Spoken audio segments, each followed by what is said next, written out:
Bonjour à tous et bienvenue dans ce nouvel épisode de l'émission Aura d'Experts. Nous avons le plaisir de recevoir aujourd'hui Marie-Christine Chalut, présidente du réseau IAE France et directrice générale de l'IAE de Lyon. Avec elle, nous allons voir l'évolution des diplômes de la filière expertise comptable, le rôle et l'organisation de l'institution IAE et également comment se décline l'attractivité professionnelle dans la filière.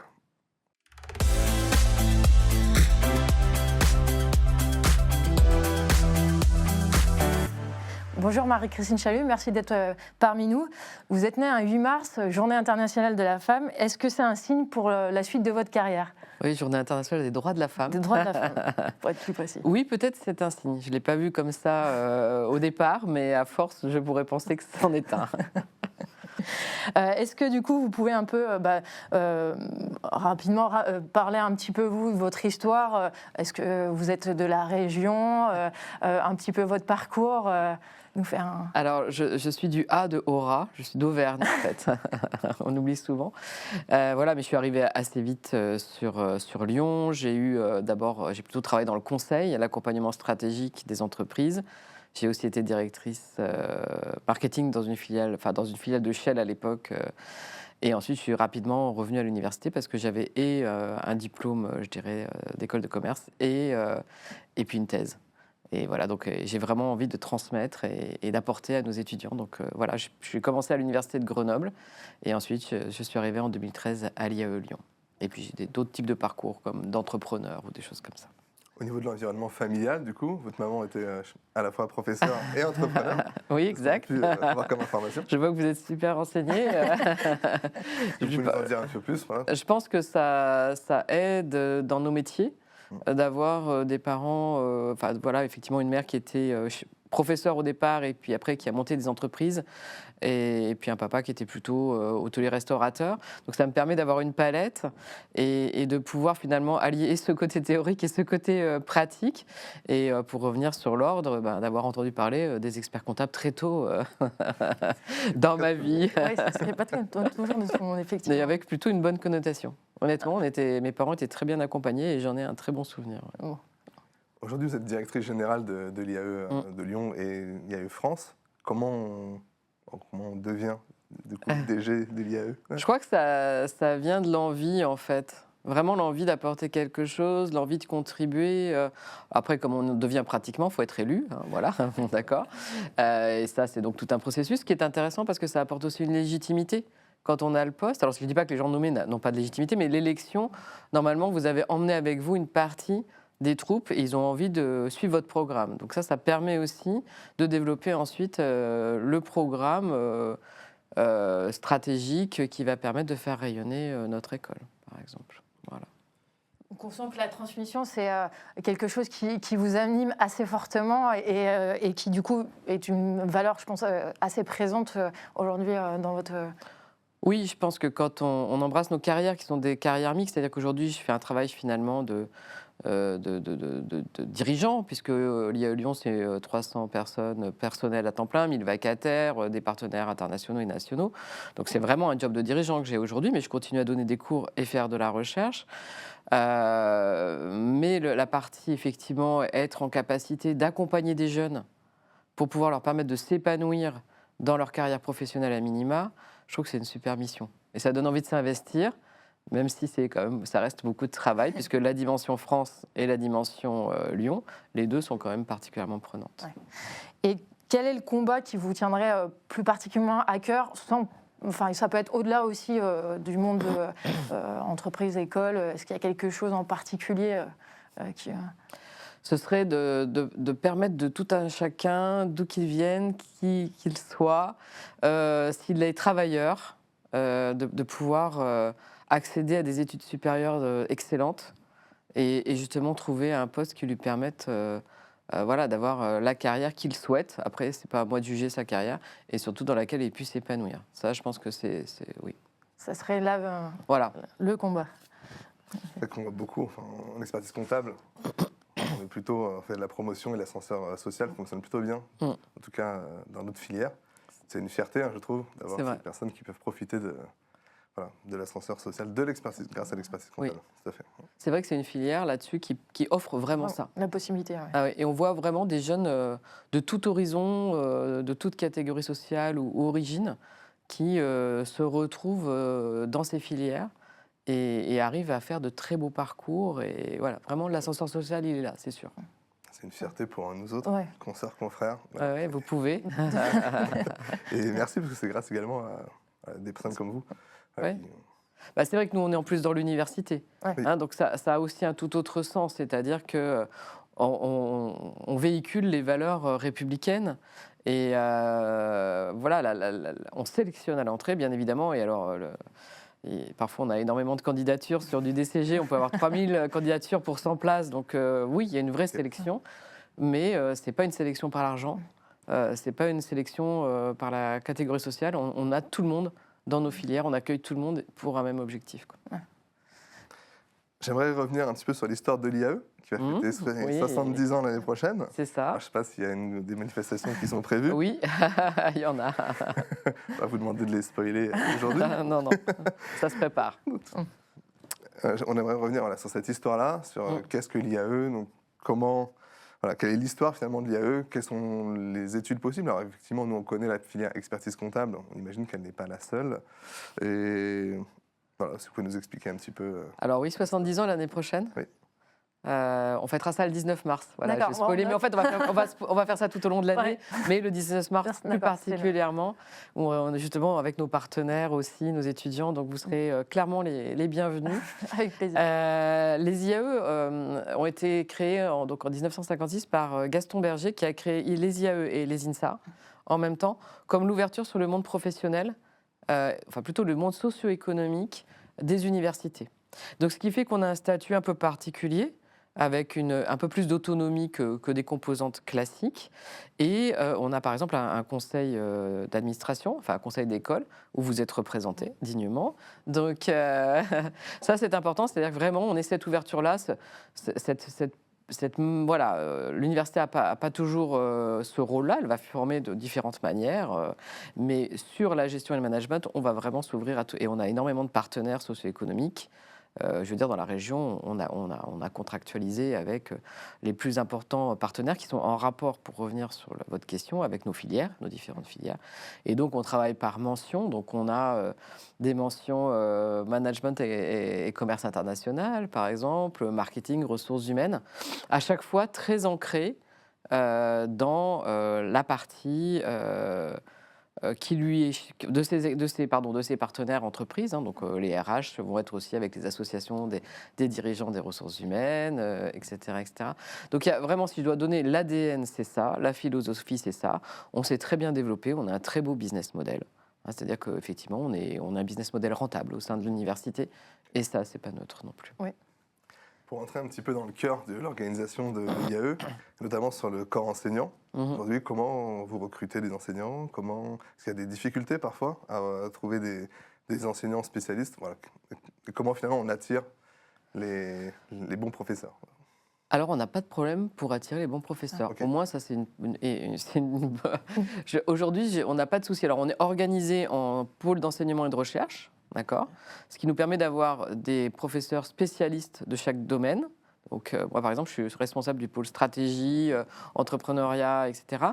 Et donc, je suis en capacité d'aller chercher les professeurs. Alors, après, il y a deux voies de recrutement, bien sûr.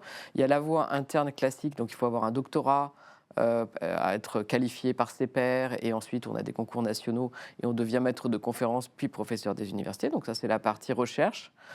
Donc on a quand même des chercheurs, ça sera important aussi pour la qualité de nos formations, d'avoir ces personnes qui sont absolument expertes dans leur domaine et qui ont conduit un travail de thèse ou un travail de recherche important. Et puis on a 1000 vacataires, et ces 1000 vacataires, c'est justement des professionnels comme vous, qui vont venir enseigner à nos étudiants.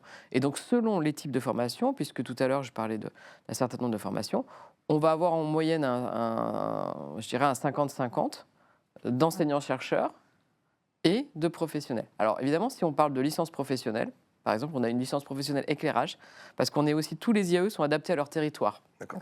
D'accord.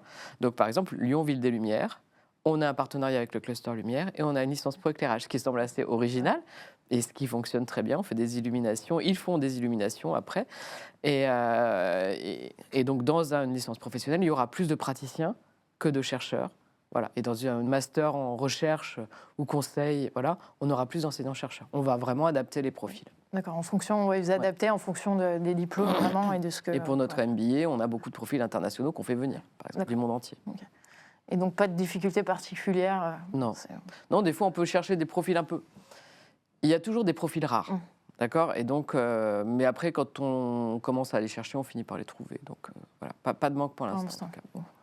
Côté étudiant, vous disiez tout à l'heure, avec l'exemple du DCG, plus de 1000 candidatures, 3000 candidatures pour une centaine de places. Ouais. Comment on sélectionne? Alors, le post-bac n'est pas géré par nous, en soi. C'est par Parcoursup, qu'il ne faut pas renier, parce que ça permet quand même de faire une sélection. Les écoles qui disent hors Parcoursup, c'est jamais très bon non plus. Il vaut mieux être même si c'est compliqué. Moi, je suis maman aussi, ma fille est passée par Parcoursup. C'est pas facile, là, je confirme.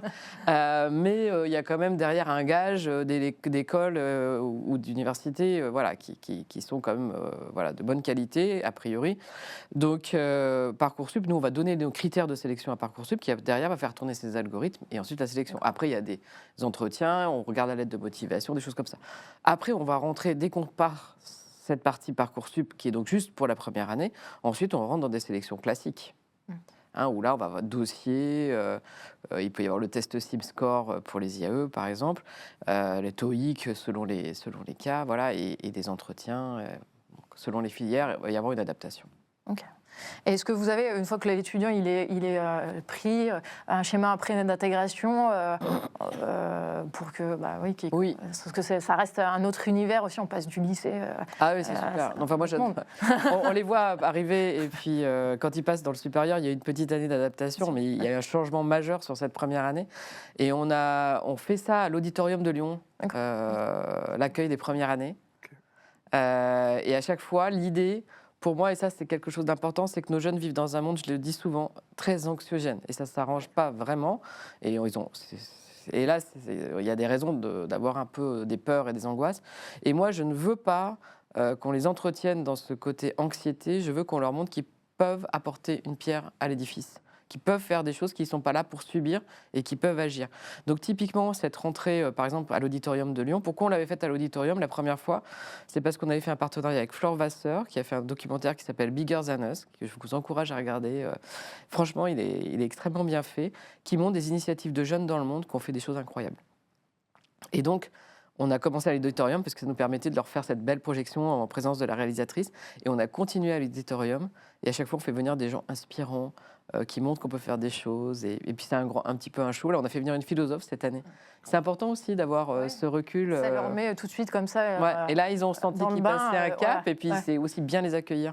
C'est important. On fait aussi quelque chose avec nos masters quand ils arrivent, ce qu'on appelle la Wake Up. Donc, on accueille particulièrement les premières années et les premières années de master.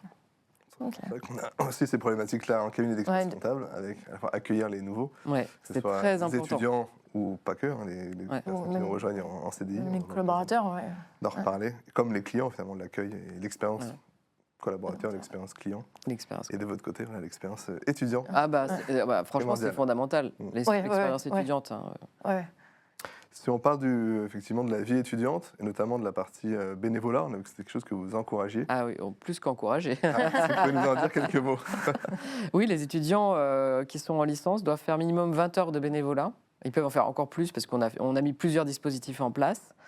Dans des associations justement humanitaires, sociales, sociétales. C'est ouvert à tout type d'associations. On les sélectionne. On a quand même des listes, on valide tous les ans, etc. C'est ce qu'on appelle chez nous le BMA, le bénévolat.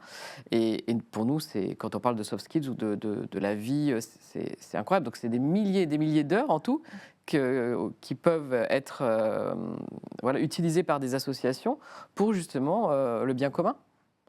Et voilà, c'est un premier pied dans le... Et du coup, c'est quelle que soit la classe ou la filière choisie. Oui, c'est du niveau licence. Voilà, c'est au niveau des licences, plutôt la grosse cohorte licence générale, mais ouais. Ok. On va revenir un petit peu plus sur notre filière. L'IAE propose plusieurs types de formations. Je ne sais pas si vous pouvez un peu expliquer les différences entre certaines. Comment un étudiant qui veut aller dans notre filière, comment pour se repérer, pourquoi choisir plus l'un que l'autre? Est-ce qu'il y a des petites particularités qui feraient que voilà, je sélectionne plus celle-ci? Oui, alors après, il y a vraiment la filière expertise comptable avec le DCG, etc. Et donc là, on voit qu'un jeune qui va rentrer en DCG, vous connaissez les statistiques mieux que moi, hein, c'est pas facile, c'est des concours, hein, on prépare à des concours en fait. Hein, et donc à l'IAE Lyon, on a un taux qui est assez, je trouve, moins impressionnant puisqu'on a 70% de réussite sur une moyenne nationale qui doit être à dans les 35%, quelque chose comme ça. Donc, pour vous dire à quel point on s'en occupe là-dessus, donc déjà, ils savent qu'ils vont rentrer dans une filière d'excellence. On va vraiment les amener à aller vers ce diplôme d'expertise comptable, hein, et des SCG, etc., etc. Et après, on voit aussi qu'ils peuvent bien sûr s'orienter en master. Hein, donc, on a le master CCA, le master diagnostic audit. Donc, ça va permettre d'amener les différents étudiants à plutôt s'organiser pour aller vers de l'entreprise, vers du cabinet, avec les différentes filières. On a à peu près toute la palette, hein, je pense, et tout ce qui est diagnostic, audit aussi. Ouais. Donc beaucoup, voilà. Moi j'enseigne dans le diagnostic audit par exemple, et c'est des jeunes qui vont plutôt rentrer en entreprise pour justement. On voit aussi, nous, en tant que côté employeur, on voit effectivement qu'il y a eu une vague de création un peu de diplômes pour ceux qui ne voudraient pas peut-être aller jusqu'au stage d'expertise comptable et être expert comptable. Et c'est vrai que maintenant, nous, on a un peu du mal à savoir du coup pourquoi tel profil en termes de carrière ça serait plus intéressant pour nous qu'un autre. Avec la démultiplication, je ne sais pas si vous avez un conseil ou comment on pourrait nous valider la bonne sélection parmi ces choix de diplômes. En fait, on voit qu'il y a plein de bachelors. Vous, en tant que côté employeur, c'est vrai qu'on commence à être un peu perdu avec l'arrivée de tous ces diplômes en disant quelle est la valeur de l'un plus que l'autre. Bon, après, l'école aussi joue au niveau national ou au niveau. En fait, on va avoir que tout ce qui est CCA, les masters CCA, sont vraiment vont vous permettre quand même. Alors, vous, il y a la filière ordre, oui. Ça on a. Ok, mais effectivement, vont vous apporter des étudiants hyper bien formés qui vont pouvoir rentrer dans vos cabinets et vos entreprises. Après, on a effectivement tout ce qui va être un peu plus spécifique avec diagnostic, comme je disais, audit. Compte à contrôle, en fait, on va avoir ces différentes filières-là, mais en général, ils ont une tête bien faite et ils sont bien formés. Donc, vous allez aller travailler sur la spécialité, mais ils ont déjà un socle qui, de toute manière, les permettra de s'adapter aussi à vos différentes problématiques, je pense. Ouais. Puis, comme on a beaucoup d'alternants, je dirais que c'est comme ça aussi l'alternance, que vous allez pouvoir. C'est extraordinaire, l'alternance. Ça permet de sélectionner. Au bout d'un an, vous savez très bien. Globalement, si cette personne-là est adaptée, convient, et elle aussi d'ailleurs, ça marche c'est aussi des deux côtés. Mais voilà, donc je ne sais pas si je vous ai totalement répondu. Mais ça permet, nous, c'est vrai que des fois, ça fait quelques années qu'on voit qu'effectivement le champ s'est élargi au niveau des choix de diplômes qu'on avait peut-être moins avant. Il y avait plus cette voie, ce qu'on appelle nous la voie royale, DCG, TSCG, DEC. Et là, on voit qu'il y a plus des licences qui correspondent peut-être aussi à l'évolution un peu de nos métiers aussi, avec l'arrivée de l'intelligence artificielle, de ces éléments-là. Et justement, même ça, par rapport à ça, l'IAE, comment vous gérez ça avec nous, les outils numériques qui changent quand même très vite. Comment on anticipe ça aussi au niveau d'abord scolaire? On travaille avec vous déjà, d'accord? Ce qui fait qu'on sait ce que vous utilisez. On travaille aussi avec les fournisseurs de logiciels et vous le savez. Donc, ce qui permet de voir évoluer les outils, d'avoir des experts qui travaillent avec ces outils-là et de choisir les meilleurs pour les enseigner à nos étudiants. Après, on le fait aussi pour nos autres. Vous imaginez bien les étudiants en marketing. c'est les mêmes problématiques. Hein. Donc l'avantage de travailler, et nos chercheurs aussi, puisqu'on a on est en train de développer un centre de recherche, enfin une équipe de recherche sur l'IA. Donc on a aussi nos chercheurs qui permettent aussi d'alimenter notre réflexion et d'amener nos jeunes justement à utiliser ces outils. C'est vraiment un point d'attention extrêmement particulier avec toute la dématérialisation. Qui est un vrai sujet chez vous là, et je crois qu'il y a des journées d'ailleurs en janvier 2026 auxquelles participent nos étudiants. Voilà. Oui, tout à fait. Justement, nous, c'est vrai qu'au niveau de la profession, se posent aussi ces questions-là pour la partie DCG, DSCG, qui est un diplôme national, et du coup d'intégrer l'intégration de cette composante là-dedans, et aussi un aspect entrepreneur. On a tendance souvent, nous, à nous présenter comme on est très bons techniciens, mais c'est vrai qu'un cabinet reste aussi une entreprise, et parfois, cette notion d'entrepreneuriat, on ne la voit pas forcément ressortir au niveau de nos diplômes dans nos enseignements, alors que ça semble quand même être aussi un élément...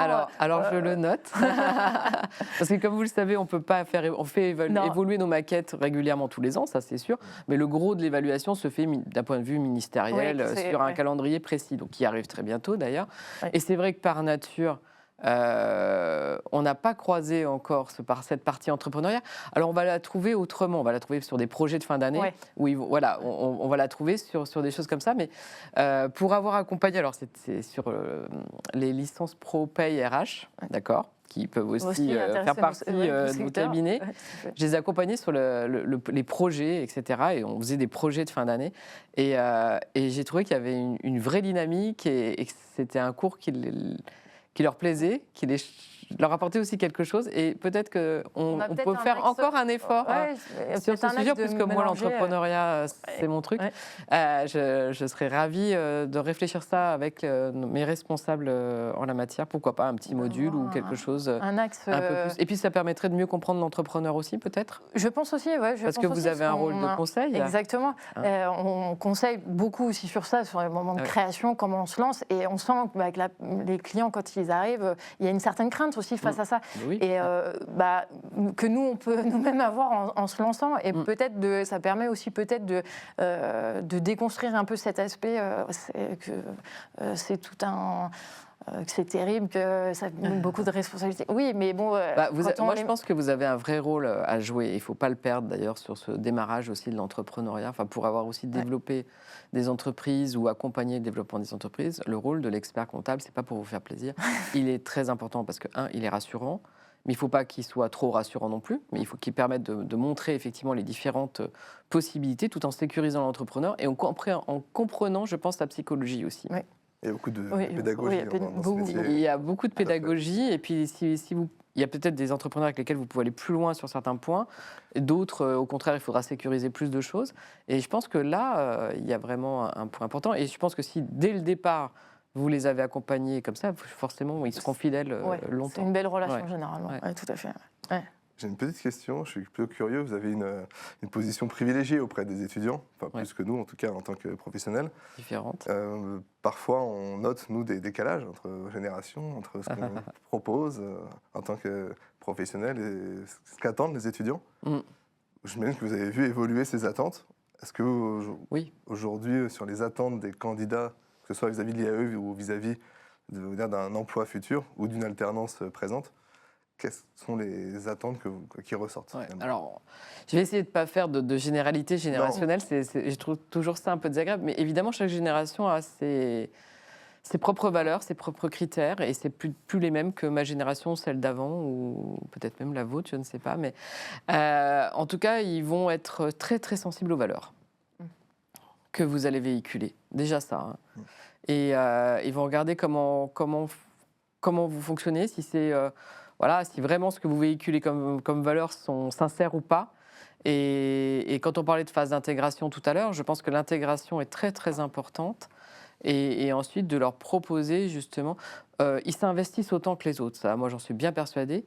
Mais il faut aussi qu'il y ait un projet derrière, quelque chose qui les anime et qui anime l'entreprise et que ça se rejoigne avec eux, quand même. Voilà. Et là, il y a un point important. Et puis, il y a du travail à faire au niveau de la profession, au niveau de la profession, j'entends des professionnels. Et c'est là où on a un rôle aussi. Excusez-moi, je vous... Ah oui, non, bien sûr. Non, mais quand on fait des salons Stud Experts, par exemple, avec vous, quand on a des chaires, quand on fait participer nos étudiants, par exemple, à la journée dématérialisation, quand vous les faites rencontrer dans le cadre de conférences, et quand vous venez donner des cours chez nous, ce qui est très important, il faut faire cette rencontre générationnelle. Moi, je l'ai vu avec le MEDEF et la CPME que j'ai fait intervenir auprès des deuxièmes années de licence, qui sont encore un peu jeunes sur ces aspects-là. Ça a été très, très, très enrichissant pour les deux parties. Mais vraiment, il faut que les deux dialoguent. C'est un pas, chacun doit faire un pas vers l'autre, mais avec le professionnel qui prime. Parce que sinon, ça ne fonctionnera pas non plus. C'est vrai que c'est une difficulté aujourd'hui, on a dans la filière, pas uniquement celle-ci, mais en tout cas, on parle pour la filière expertise comptable, des difficultés de recrutement. Oui. Et d'attractivité. D'attractivité. Curieusement, on a beaucoup de demandes de stage, on reçoit beaucoup de demandes d'alternance. On n'arrive pas à répondre à toutes les demandes. Et parallèlement, lorsqu'on recherche des personnes en temps plein, en CDI, et ben, là, on a beaucoup de mal à trouver. Voilà. Est-ce que vous expliquez ce phénomène? Après, le CDI a moins le force pas. Je pense que, voilà, des fois, ils ont besoin de prendre un petit peu plus de temps aussi, peut-être de tester d'autres choses avant de s'engager complètement dans une entreprise. Je parle pour eux, hein, donc j'ai quand même, je suis pas non plus totalement à leur place. Et peut-être faut pas avoir peur qu'ils ne veuillent pas d'un CDI, mais il est clair que de toute manière, il y a un problème d'attractivité générale. Il n'y a pas que vous. Et c'est pour ça que nous, on voit bien nos étudiants CCA, 100% sont en emploi à la sortie. Et 90% sont trouvés pendant le diplôme. Et 67% sont dans la région. Donc normalement, on fait le maximum pour vous. Mais par contre, c'est vrai qu'on n'a pas des capacités illimitées. Par rapport à ça. Et après, c'est vrai que pour vous, il faut donner envie aussi, effectivement, aux étudiants de vous rejoindre. Et je pense que ça passe beaucoup par des rencontres. À mon avis, c'est un travail de fond en amont. Ce que vous faites, en fait, déjà. Ça fait, le CLEA a été créé, notre centre a été créé en 2013. Donc, vous avez beaucoup travaillé déjà là-dessus. Mais je pense qu'il faut vraiment continuer à travailler sur ces rencontres.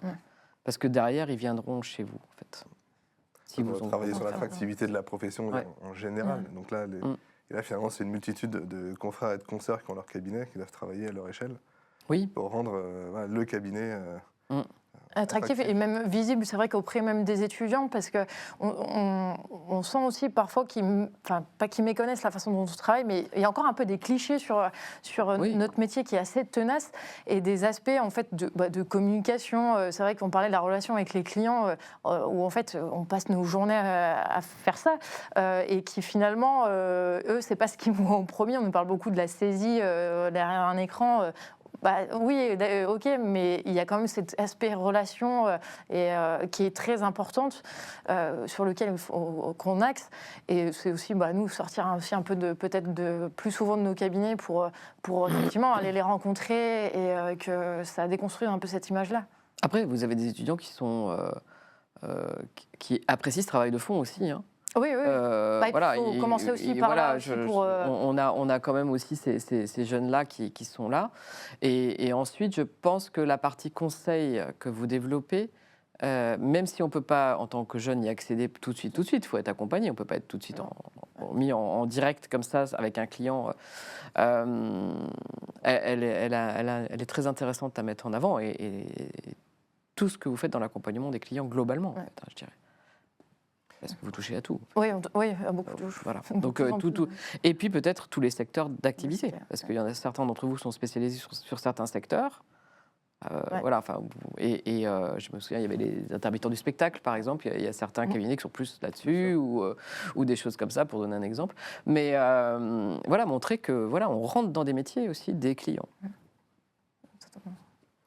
Vous êtes attaché aux droits des femmes. J'ai cru comprendre que sur les 7000 étudiants de l'IAE de Lyon, il y avait une parité plus ou moins respectée entre jeunes hommes et jeunes femmes. Et pour autant, finalement, plus on monte dans les sphères, moins on a de femmes qui sont à des niveaux de responsabilité, au niveau d'études importants. Qu'est-ce que vous dites finalement aux jeunes filles qui sont étudiantes? Qu'est-ce que vous leur dites? Vous dites, ne vous arrêtez pas. Ah bah oui, bien sûr, bien sûr. En fait, chacun chacun fait comme il veut, je dirais. On a le droit de ne pas avoir envie de grimper les échelons.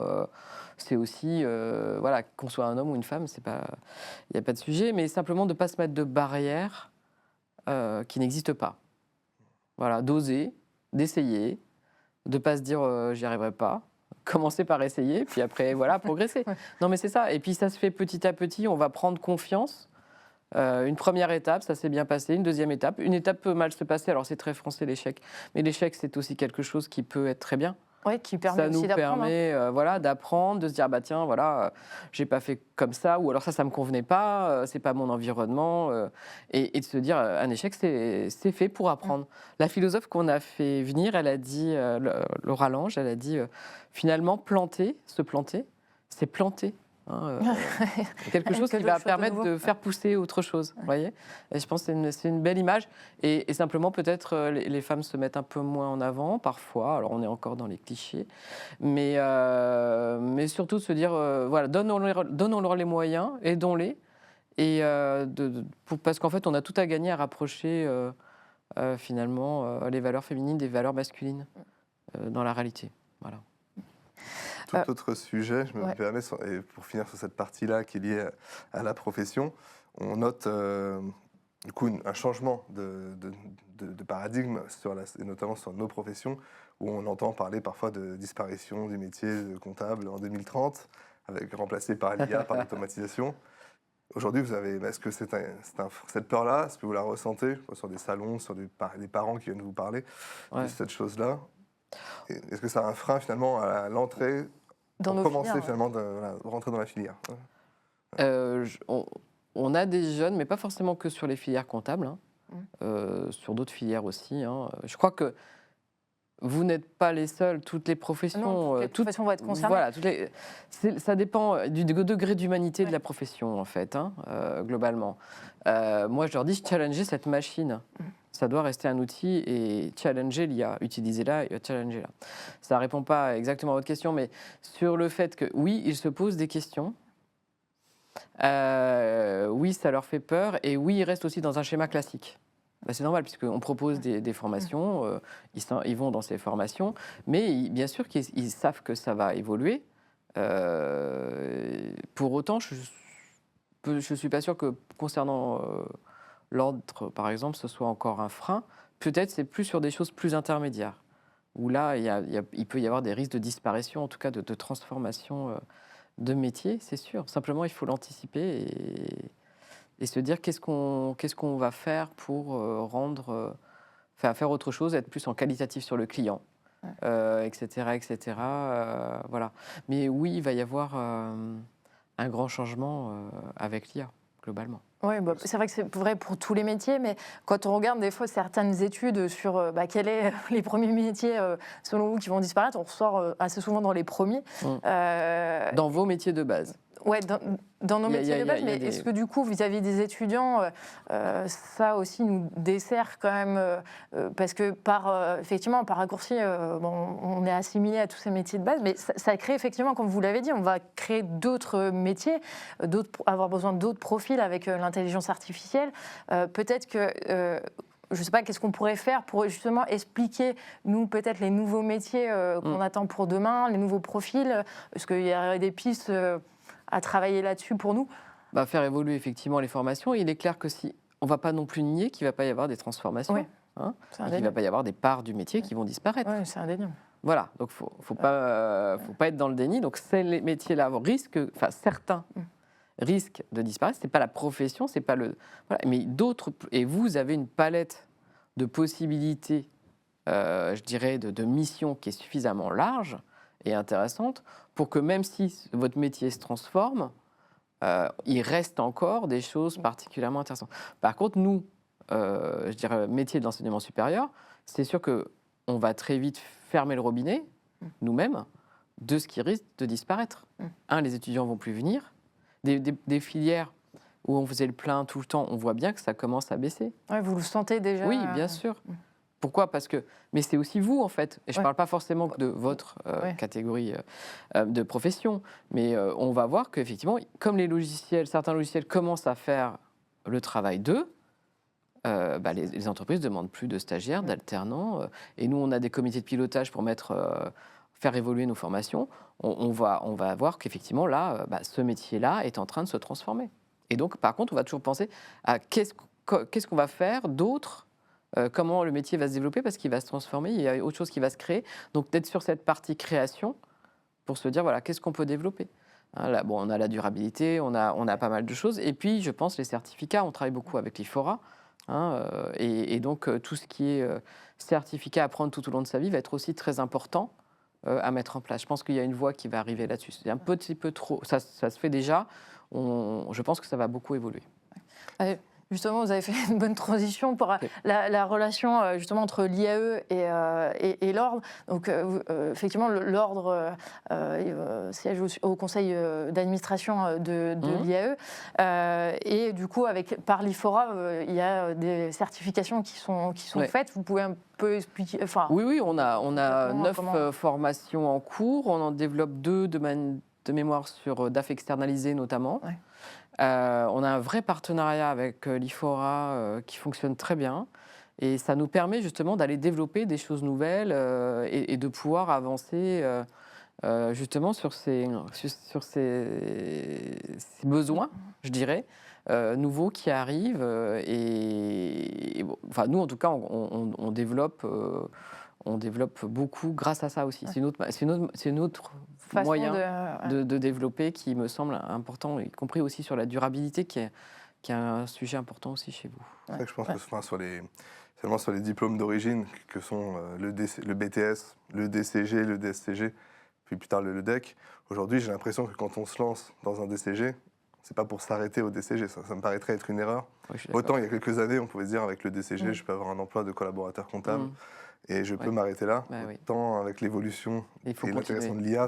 Je pense que si on s'engage dans cette voie-là, c'est pour avoir des études longues. Faire le pari d'un DCG et réussir un DCG, c'est dommage de ne pas continuer après. On est bien d'accord. Franchement, honnêtement. Ça veut dire que ces jeunes-là ont toutes les caractéristiques pour aller plus loin et pouvoir être à vos côtés. Vous l'avez évoqué, le Centre lyonnais d'expertise comptable et d'audit. Est-ce que vous pouvez nous expliquer aussi un petit peu qu'est-ce que c'est le fonctionnement rapidement le CLEAR recense la plupart de nos formations à la matière. On a 800 étudiants à peu près. Et puis c'est surtout la concrétisation de partenariats très forts avec les partenaires socio-économiques. Donc ça va entraîner qu'est-ce que je disais tout à l'heure, des événements comme Studexpert, ça va permettre de vous faire des conférences, d'accéder à nos étudiants, de nous participer comme aux 80 ans. C'était quand même... on avait un stand qui nous a permis de faire des rencontres extrêmement intéressantes. J'ai eu des échos vraiment de cet événement qui était très bon. Franchement. Nous permettre justement d'être en janvier là, sur la journée des matérialisations, de faire travailler aussi nos chercheurs, sur certains aspects de votre profession. Ça aussi, c'est important d'allier la recherche et évoluer nos enseignements, puisqu'on va pouvoir travailler avec vous sur soit la création de nouvelles formations, quand on peut, d'accord, et ça, c'est important, ou l'évolution de nos formations. Et si, admettons, mon cabinet, ça m'intéresse de participer à ce genre d'événements, concrètement, comment ça se passe? Est-ce que c'est ouvert à tout type de cabinet? Ça va dépendre de jusqu'où vous voulez aller. Ouais, d'accord. On a des conventions avec des partenaires clés. Voilà. Peut-être pas les citer ici, mais voilà, c'est pour comprendre que vous les connaissez. Si ça intéresse des confrères. Arto, Inextinso, Orial et beaucoup d'autres, où on a des partenariats privilégiés conventionnés. D'accord. Donc là, il y a effectivement un rapport entre nous de convention où on va se dire vous nous apportez ça, nous vous apportons ça en fonction des besoins. Donc on a un certain nombre de conventionnements comme ça. Mais après, ça n'empêche pas d'autres cabinets de venir aussi pour participer. Alors peut-être pas à tout, puisque bien sûr ceux conventionnés ont des voilà, c'est nos partenaires principaux avec qui on travaille. Donc il y a ce conventionnement qui va être important. Ça, c'est nos partenaires principaux. Ils sont privilégiés et ils resteront privilégiés, ce qui ne ferme pas du tout la porte à d'autres cabinets. Soit s'ils veulent conventionner avec nous, soit ils veulent participer à quelque chose dans les éléments que je vous ai donnés tout à l'heure. Mais au contraire, on a besoin de ces échanges, nous. Aussi. C'est oui, pour le coup dans les deux sens, parce que nous, voilà, l'attractivité, on en parlait, c'est un gros sujet. Ça passe aussi. Mais je trouve que vous faites beaucoup. C'est-à-dire que. Non, mais. On essaye. Le CLEA, c'est le premier centre national sur le sujet, vous vous rendez compte, et on est régional. Donc, le métier du chiffre à l'IAE de Lyon, c'est extrêmement important. On a un domaine d'excellence qui est réel. Ça permet aussi à vos collaborateurs de venir se former, pas forcément à Paris, mais aussi de rester sur Lyon, d'avoir justement des jeunes formés quand même de manière très adaptée à vos métiers et avec un bon niveau de qualité. Il y a cette partie régionale qu'il faut faire vivre aussi, je pense. Même si au niveau national, on a aussi déjà des choses qui sont en cours, parce que moi je suis présidente aussi du réseau IAE France et on a 39 IAE avec aussi d'autres IAE très, très développés sur le sujet. On sait que l'IAE aussi dispose d'un incubateur. Oui. Non. Oui. Justement pour expliquer peut-être un petit mot sur ça, sur ce schéma-là. Alors sur l'entrepreneuriat pur étudiant, en fait, l'université de Lyon a une unité qui s'appelle le Centre de l'entrepreneuriat Lyon-Saint-Étienne, qui va permettre justement d'apporter à tous les étudiants, de porter pépite, de permettre d'être étudiant entrepreneur, qui n'empêche d'ailleurs pas d'être des étudiants dans vos filières d'être entrepreneurs, puisqu'il y a des dispositifs dédiés pour ça qui sont nationaux et portés au niveau régional, et des incubateurs qui sont propres à chaque université. Donc Lyon 3 a l'incubateur Manufactory, donc c'est pour tous nos étudiants, pas que l'IAE, mais effectivement à l'IAE on porte l'expertise en entrepreneuriat. Donc on a les formations en entrepreneuriat, on fait beaucoup de manifestations en entrepreneuriat. Typiquement, la semaine prochaine, avec la Société d'économie politique de Lyon, on va lancer un cycle de conférences sur l'entrepreneuriat ouvert à tous nos étudiants et aux professionnels. Le prochain, c'est sur l'entrepreneuriat public. D'accord. Parce qu'en fait, ça aussi, voilà. Et donc on infuse. Ouais. On infuse et on donne l'opportunité à nos étudiants d'être entrepreneurs, de participer à des choses en entrepreneuriat. Après l'incubation, il y a un centre qui est pour tous nos étudiants Lyon 3. Il y a un incubateur pour tous nos étudiants Lyon 3. Moi, je travaille pas mal sur la pré-incubation. Donc ça, je pense que je vais développer des choses bientôt, justement, pour cette première partie, quand on n'ose pas encore. Pourquoi pas aider nos étudiants sur cette première phase. Merci beaucoup. Les projets du coup de l'IAE et vous, votre rôle à ce niveau, qu'est-ce que vous impulsez du coup sur le futur?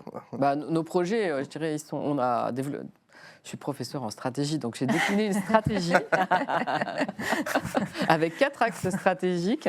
Et d'ailleurs, je suis très heureuse parce que ces 4 axes, mes personnels, comme je les ai imprimés, je les ai diffusés, quand ils me parlent de « Ah bah tiens, ça rentre dans l'axe 1, 2, 3 ». Donc, je suis ravie que ça ait donné un véritable élan.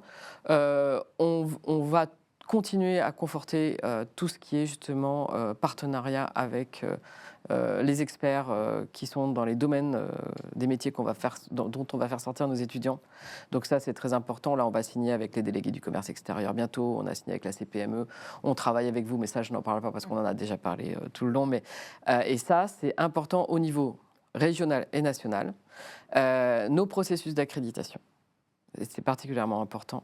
Donc, de pouvoir continuer à avoir des accréditations nationales, internationales, et on en a plusieurs en cours, notamment aussi de repousser toute la partie impact, sustainability, vraiment qui est au cœur de nos pratiques en fait, et dont on ne parle pas tant que ça. Mais voilà, donc ça c'est... Et puis bien sûr de proposer à nos étudiants une offre de formation qu'on adapte régulièrement, qui doit être à la pointe, tout en assurant une base solide pour vous tous, en fait. De nombreux projets à venir. Alors. Ah oui, ça ne manque pas, non? Merci beaucoup. On arrive sur la fin de l'entretien. On a encore quelques petites questions rituelles. Okay. Si vous deviez recommander un ouvrage, un livre, à aux personnes qui nous regardent, aux personnes qui nous écoutent, pas forcément business, un livre à avoir lu une fois dans sa vie. Voilà. Il y a, alors, bon, dans ce que je viens de dire, il y a Eckhart Tolle, Nouvelle Terre. Voilà, qui peut permettre de faire réfléchir un petit peu sur notre environnement, puisqu'on parle de sustainability, d'écologie. Je pense que c'est voilà, un livre Si on important. va enrichir Notre bibliothèque, ouais. Un peu plus léger, une musique, une chanson que vous écoutez en ce moment. Ouais. Oh, j'écoute de tout, moi. J'imagine en ce moment, là, celle du moment. Parce que j'en ai une en ce moment. Ah, vous me posez un piège. Non, franchement, j'écoute C'est vraiment. les questions les plus dures. Oui, c'est ça, parce que j'aurais bien aimé les préparer, celle-là, pour regarder ma playlist Sinon, c'est pas... du jour. J'aime bien, il y a quelques petits mix techno, musique classique qui me plaisent beaucoup. Un mélange un peu, déjà. J'aime bien ce mélange-là. Ouais. Ok. Je trouve qu'il est puissant. Et puis après, ça dépend de mon humeur. En fait. Ouais, ouais. Quand j'ai besoin de calme, c'est pas ça du tout. Et une dernière question. Si vous aviez la possibilité de dîner avec la personnalité de votre choix, vivante ou morte, qui est-ce que vous choisiriez? Ah. Une femme. Alors, c'est peut-être, mais je pense quand même peut-être Simone Veil. Voilà. Parce que j'aimerais bien comprendre un peu son cheminement aussi, parce qu'on a la partie qu'on voit nous, mais je pense que ça n'a pas été si simple. Elle a dû certainement faire des choix, et j'aimerais bien avoir... je pense que c'est avec cette femme-là. J'en ai d'autres encore, mais je pense que c'est avec elle que j'aimerais bien. Une seule. Une seule. Merci beaucoup de vous être prêté au jeu de l'interview. Merci à vous. Et du coup, on retrouvera le podcast Aura d'Espère en ligne sur YouTube et toutes les plateformes de streaming. Merci à vous pour Merci l'invitation beaucoup. en tout cas. Merci à vous.